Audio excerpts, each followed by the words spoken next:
Magandang umaga po sa ating lahat. Kapayapaan po nawa ng Panginoon ng sumaatin. Ako po ay nagpapasalamat sa kongregasyon ito na muli ay makapaglilingkod ko sa ganitong kaparaanan. At noong 28 ko po kasi ginawa yung topic na to, netong January 28, na kung saan sa aking palagi napapanahon po itong paksa na to na mapakinggan natin. Aware po kayo sa international news yung California wildfire. Yun po yung topic na aking ipaglilingkod at pinamagatan ko po itong Making Sense of the California Wildfire Tragedy. Yung magbibigay po tayo ng pakahulugan ng Diyos sa banal na kasulatan. Bakit po? No, kasi noong 28 po, January 28, 3 weeks po na nangyayari na hindi pa ho na-apply yung wildfire sa Los Angeles, particularly sa California. Mga kapatid. Sabi nila, kailangan daw nila ng ulan para makapula.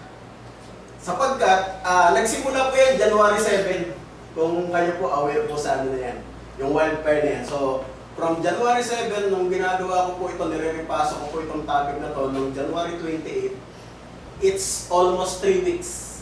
At alam nyo, ang pinipray talaga nila, ang hinahangad nila, magkaroon ng ulan. Sapagkat, kung kayo po nag-bake sa oven, sinuha dito nakasubok na mag-bake sa oven, yung nag-bake yung gumagawa ng cake, di ba kung binubuksan yung oven after yung ng init, how much more yung mararamdaman ng mga taong nandoon po naninirahan na yung wildfire na yun, for 3 weeks, hindi po maapula. At alam niyo, pati po yung mga bumbero, hindi nila magawang mag-ano kasi kung saan po yung direksyon ng hangin.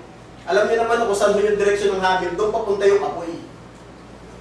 Kaya kung baga sa ano, kung pupunta kayo sa sapatos nila, if we were in their shoe, ang hirap, mahirap na sitwasyon, mga kapatid. Kaya yun po yung inaakala ko pong magandang mapakinggan natin paksa. Madalas kasi sinasabi sa akin ng mentor ko, pag lumabas ka sa box, mas marami kang makikita. Payag kayo? Totoo kasi pag nasa box ka, ang liit lang eh. Pero pag nandun ka sa labas ng box, oy, ang laki pala ng mundo. At isa nga po ito, mga kapatid. Magbibigay lang po ako ng pag-uulat tungkol sa paksang ito. At this moment po, anong ginagawa ko po ito nung January 28, it's almost 3 weeks. The fire is still raging. Wala pong hintuyan, walang tigil. No? Napakalayo natin sa kanila, wala tayong kamalay-malay, ganun pala yung kanilang dinadaan ng sitwasyon. No? At bukod po ron, more than 28 o 29 na po sa pagtatama. 29 people confirmed lost their life. No? Yun na kumpirma, pati po yung pangalan, edad, how much more yung unconfirmed pa. Kasi di ba, gano'n naman sa mga yung tragedy, halimbawa po yung bagyo. Minsan lang yung na-identified, how much more yung nawawala na hindi natin alam kung buhay pa o patay na. Di ba? May mga gano'n na mga casualties ng natural calamities, bagyo. At isa nga po ito sa natural calamities, yung wildfire sa California. So 29 po, yung confirmed lost their life sa tragedy pong ito. Tapos dito po, more than 220,000 hectares, no? Burn. Alam niyo yung 220,000 hectares, malaki pa po sa Manila. Malaki pa po sa buong Metro Manila na meron pong 17 na cities. Kasama ko yung Parañaque dyan, sa kupaho ng Metro Manila yun. So, ibig sabihin, napakalaki nung sinakop na area ng pagkakaroon ng wildfire. Kung i-imagine natin yun, mga kapatid. Tapos, ang sabi po doon, sa pag-uulat, more than 16,000 structures, homes, burned to the ground. At dito po mga kapatid, yung tinatawag po nilang Beverly Hills. Nandoon din po yan sa California. More than 40 celebrities, no, mga sikat na celebrities na burn po yung kanilang bahay, mga kapatid. Si Mandy Moore, si Milo, si Paris Hilton, Mel Gibson, no, Diane Warren, Jeff Bridges, Mel Gibson. So ilan lang po yan. Pero may meron po tayong isang kapatiran na nakarating daw po dyan sa Beverly Hills. Napakaganda daw ng mga bahay dyan ng mga celebrities. Napakagagara daw yung pagkatinignan mo, talagang ma-amaze ka mo. Ang ganda ng pagkakagawa.